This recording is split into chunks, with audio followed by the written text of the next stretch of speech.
God told me to tell you, what are you listening to? God told me to tell you, what are you listening to? Did you know that music casts spells?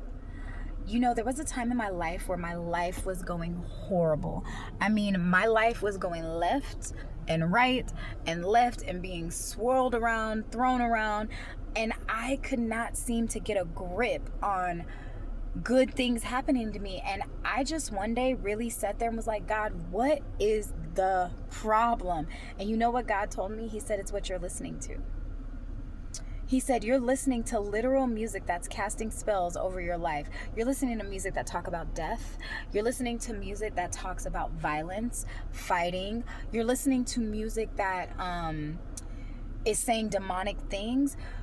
Even in breakups. Have you ever had a breakup and you're listening to the same sad breakup song and you can't get over that person because you're so fixated on this song and it brings you back? Music has the power to literally invoke a thought. You can hear a song and remember where you were, what it made you feel like, what you were doing. If you were addicted to drugs and there was this song that you used to play, it would literally bring you back to that moment. If you were abused and maybe a song was on, it can literally bring you back to that moment. Music is powerful, don't forget that. What you're listening to, what you're speaking over your life, when you sing these songs, you think it's just a song. It's not.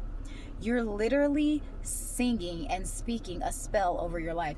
And it's your decision whether it's going to be something that praises and uplifts God and is going to have your life be better and have things be better, or if it's something that's going to bring you down. See, I always used to listen to music about the police, about being chased by the police, about the police this, police that, about people that were fighting people. And when I tell you, my life drew that in. I literally drew that in. When we would go to the club, a fight would always break out. If you are a 90s kid and you knew about Lil Boosie or you knew about the songs like Nuck If You Buck and stuff like that, I would go to the club and every time those songs came out, they were talking about fighting and a fight would happen. A literal spirit would drop over people. It is crazy. It is crazy. Some music calls in death, literally. And a lot of us go to these concerts and we're listening to music talking about adultery. We're listening to music talking about promiscuity. We're listening to music that talks about us giving away our body or not loving our women or calling them B's and H's and not respecting them and not respecting the culture. And we wonder why our life reflects that.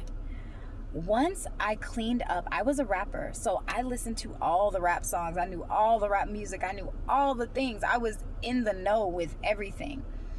And once I let that go, and once I started listening to praise music, listening to godly music, changing what I was thinking and speaking over my life was never the same. So I'm going to tell you this. Be careful with what you bring into your ear gates and be careful with what you speak out, because that song has more power than you think. Peace.